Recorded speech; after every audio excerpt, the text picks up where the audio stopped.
Hello everyone. The topic of discussion today is perpetual inventory system of material control. So in our previous classes, we have already discussed the two basic types of inventory systems, that is the periodic inventory system and perpetual inventory system. The main difference between periodic and perpetual inventory system is that in case of periodic inventory system, the stock taking is not done during the production process is going on.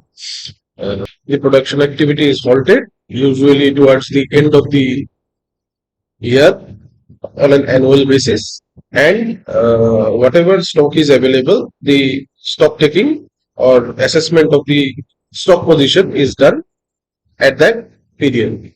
So, in contrast, in case of perpetual inventory system, stock taking is a continuous process. After each and every receipt and issue of material from the stores, the stock taking is done on a regular basis. The balances are updated regularly, and physical verification of the stock is also done at regular intervals.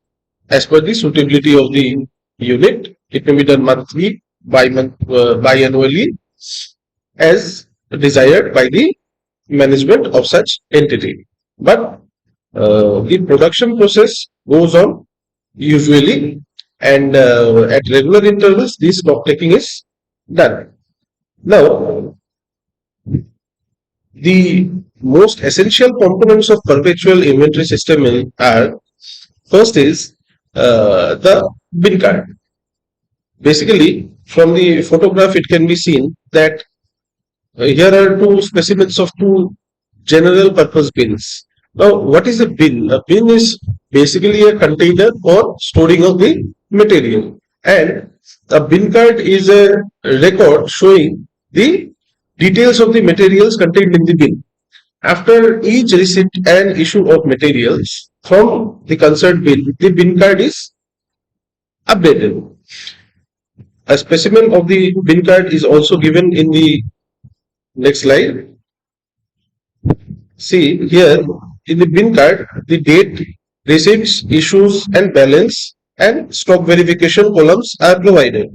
The bin card basically records the quantity of the materials at various dates. After every receipt or after every issue, the balance of the stock will be updated, and as and when the stock is verified under the continuous stock taking mechanism, the balance will be reconciled and tallied with the physical balance available in the storehouse. So this is the first component of perpetual inventory system, that is the bin card. The second component of the perpetual inventory system is the stores ledger. Now, the bin card that we have already discussed is basically maintained at the storehouse by the storekeeper himself. After each receipt or issue of materials, the bin card is kept updated, and the stores ledger is maintained at the costing department of the organization. The cost accounting department maintains the stores ledger account.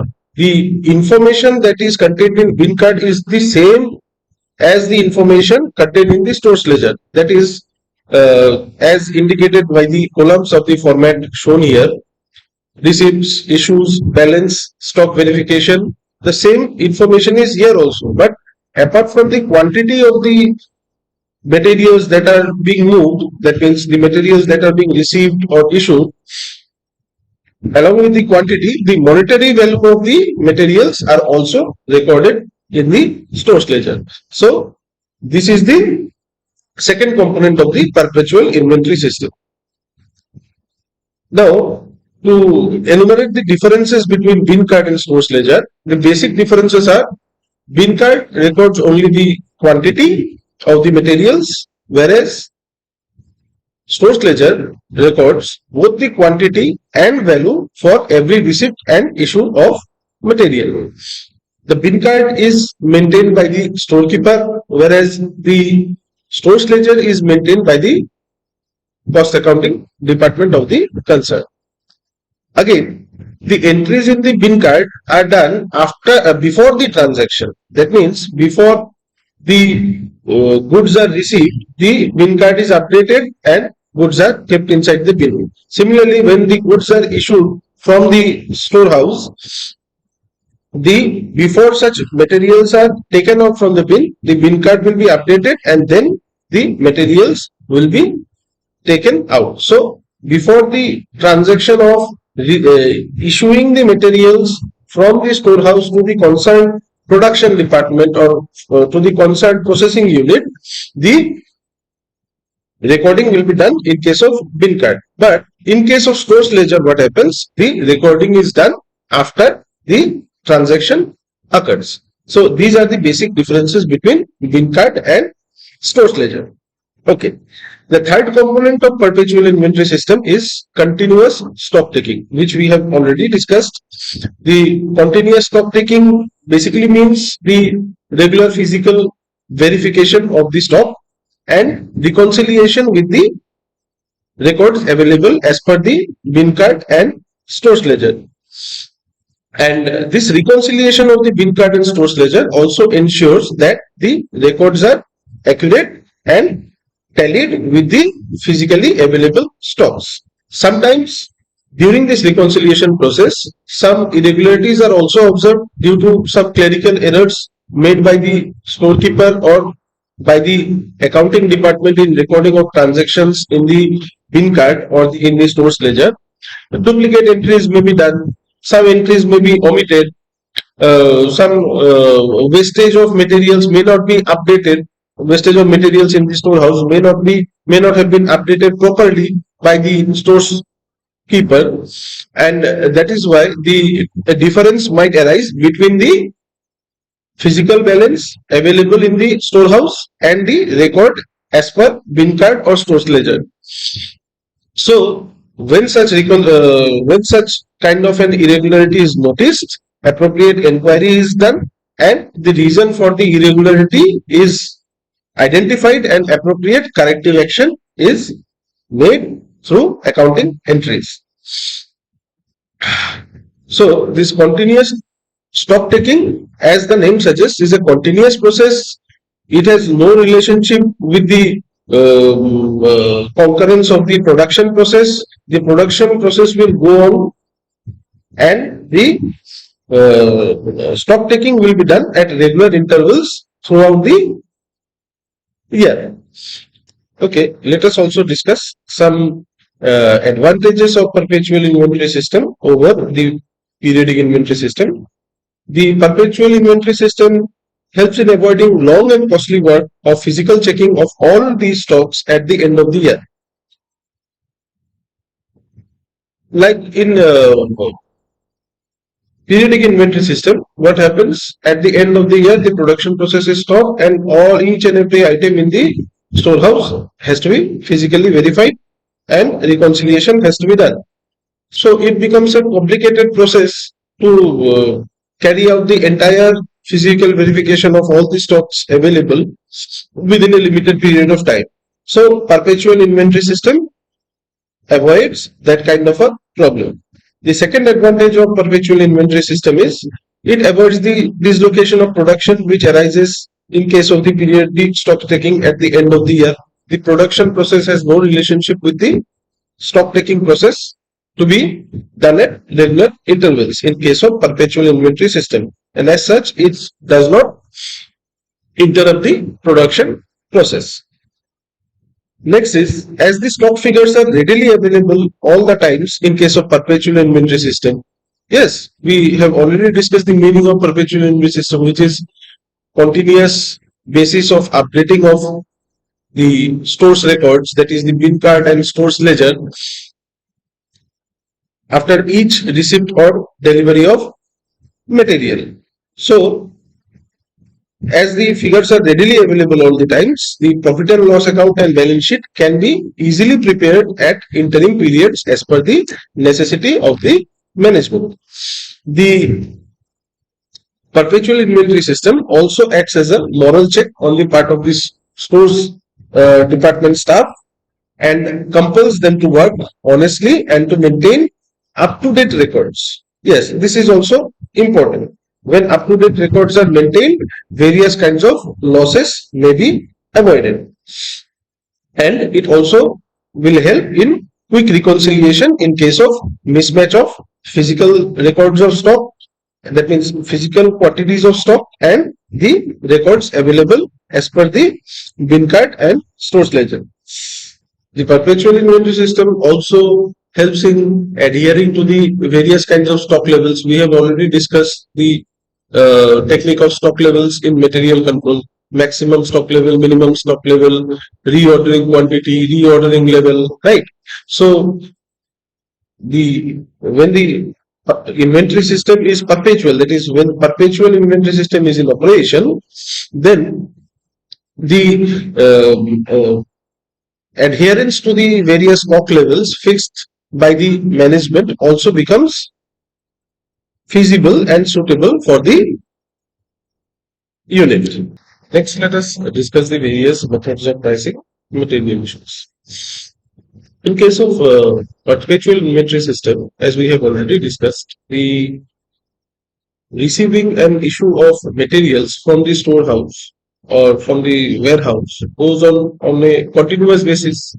That means the same material may be purchased several times at several lots, and in between successive dates of purchase of materials, some materials may be issued to the various producing departments of the concern, various processing departments of the concern. So, in this situation, a problem arises as to while recording of the stores ledger account, at what price will be issued value. Suppose, for example, in the month of say April 2024, on 1st April 2024, 500 units may be purchased at the rate of rupees 10. Again, on 5th of April, another 1000 units of the same material may be purchased at the rate of rupees 12 if the prices are fluctuating. Again, on 15th April, another 1000 units of the same material may be purchased at the rate of rupees 8 per unit. And again, on 6th April, 600 units of the material might have been issued. Now, while recording the value of the materials issued on 6th of April, at what price will be the materials issued? Because the same material has been purchased in different lots at different prices. So, what price has to be allocated while issuing the materials or while recording the issue of such materials? There are several methods of determining this price of issue of materials, namely FIFO method, first in first out; LIFO method, that is last in first out; simple average method; weighted average method; standard price method.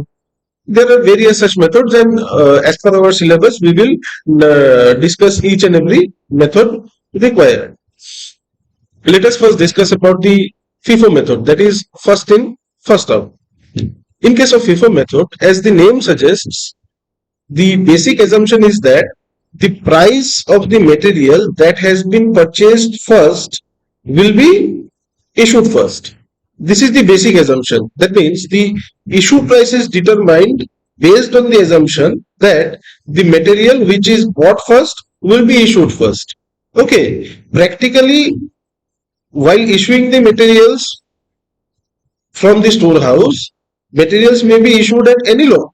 Okay, physically it may be issued at any lot, but while quoting the price of such issue, it will be assumed that the materials that have been purchased first will be issued first. So this is the basic assumption for FIFO method. As in our illustration, we can see here one illustration has been shown in the presentation. See what is the detail provided. From the following transaction, prepare a stores ledger account using FIFO method. See the transactions that have been undertaken on various dates. The year is 2021. On July 1st, the opening stock stands at 500 units at the rate of rupees 20 each. See, on 4th of July, 400 units have been purchased. Uh, 400 units of the material has been purchased. That is, 400 units will be received by the storehouse on 4th of July. Now, what is the price of the what is the price per unit of the material purchased? It is rupees 21 per unit. Here, one information is given as GRN. GRN simply means goods received note. It is prepared by the storekeeper while receiving the materials.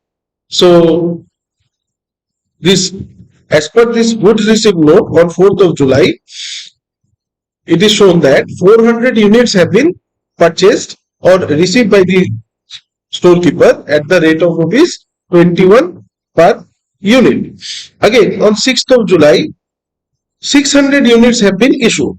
See, the price is not given here because while receiving, that means while purchasing, we know the price at which the goods have been purchased. Now, while issuing the material to any production department, what is the price to be put here? Because one lot of 500 units have been purchased at the rate of 20 per unit. Another lot of 400 units of the material has been purchased at 21 rupees per unit. So, what is the appropriate value to be taken per unit? What is the appropriate price to be taken per unit while issuing the materials? So, in case of FIFO method, what we will do, out of the 600 units, the first 500 units will be issued at 20 each. That is, it has been purchased first. The assumption is that it has been purchased first. The first lot of materials has been purchased at 20 per unit, and until and unless that stock or that lot of material is exhausted, we will keep issuing the material at the rate of rupees 20 per unit only.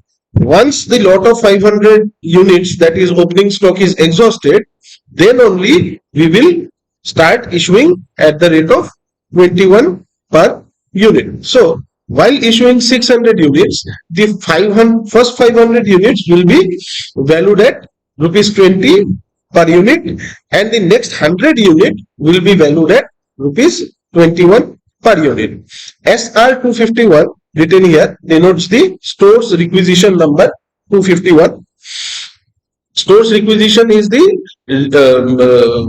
is a document which is received from the concerned production department by the storekeeper, requisitioning the materials, and on the basis of which the materials are issued by the storekeeper. So while the costing department prepares the while the cost accounting department prepares the store's ledger, he must have a copy of the goods received note also, that is issued by the storekeeper, and a copy of the store's requisition note also, that has been issued by the production department. And on the basis of these two documentary evidences, the store's ledger account will be prepared by the cost accounting department. Okay. Now we will discuss each and every entry for each and every transaction by seeing the solution. See, the first entry is opening stock on 1st July is 500 units at the rate of 20 each. This is the stores ledger account prepared. See, date is July 1st, 2021. Opening stock that will be shown in the balance column. 500 units have been valued at the rate of rupees 20 as per the information provided in the question, amounting to 10,000 rupees in total. Now, from the question we can see on 4th of July what happened? 400 units were issued at the 400 units were purchased. That means 400 units were received by the storekeeper at the rate of rupees 21 each. So the entry will be done in receipt column. Date is 4th of July. So goods received note number is 574. The quantity of materials received is 400 units. Rate is 21 per unit. The amount will be 8,400 units. So as on 4th of July, what will be the closing balance?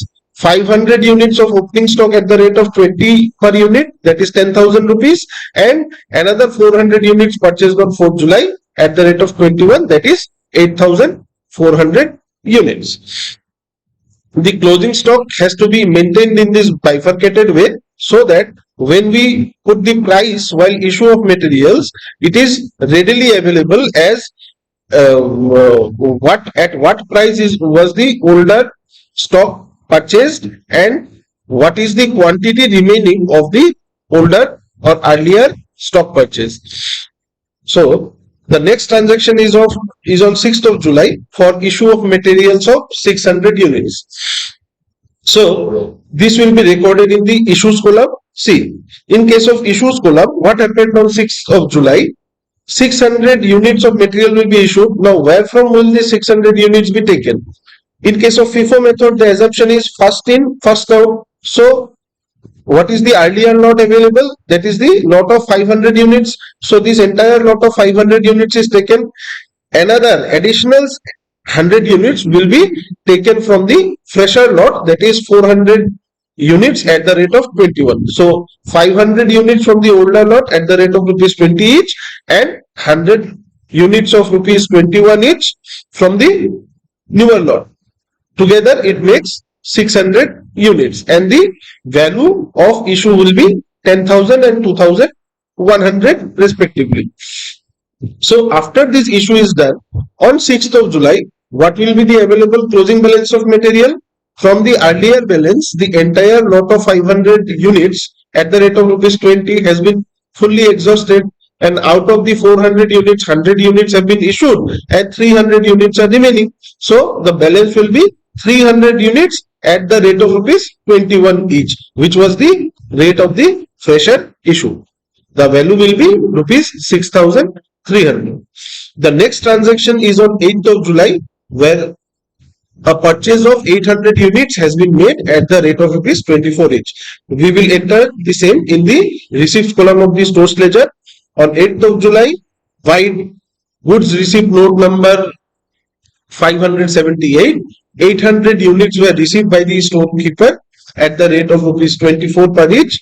Total value would be 19,200. Now, after receiving this lot of materials, what will be the closing balance? From the earlier date of the earlier transaction, we have 300 units at the rate of rupees 21 each, and from the latest lot on 8th of July, we have received 800 units at the rate of rupees 24 each, and accordingly the balance will also be calculated. The next transaction is on 9th of July, where 500 units have been issued. Now, while issuing these 500 units, what we will do? By following FIFO method, we will first take the earliest lot, that is 300 units at the rate of 21 each.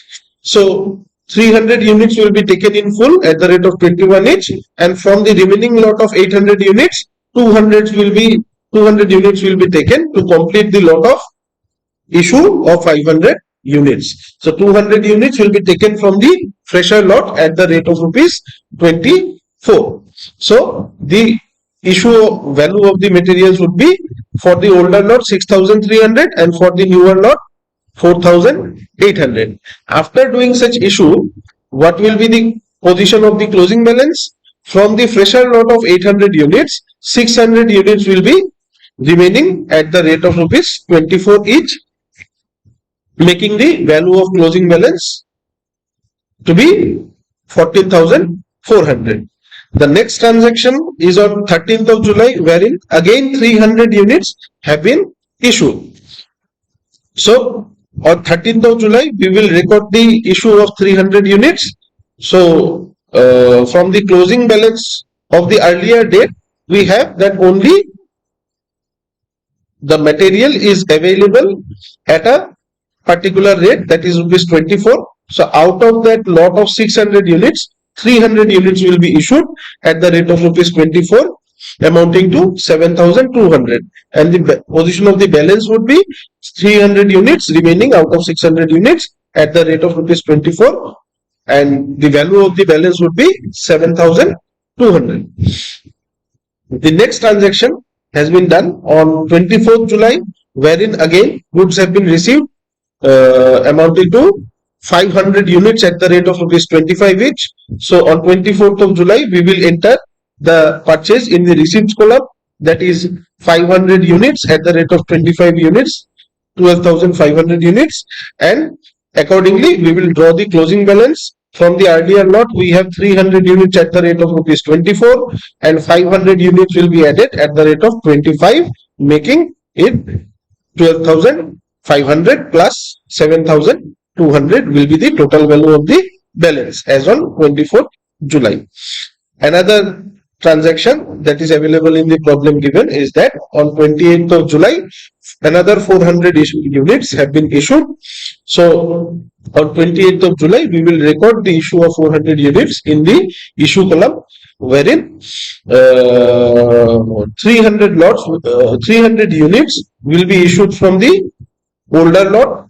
So the entire older lot of 300 units is exhausted here at the rate of rupees 24 per unit, making the total value to be 7,200 per unit, and the remaining required quantity will be taken from the fresher lot of 500 units. So 100 units will be taken at the rate of rupees 25 per unit.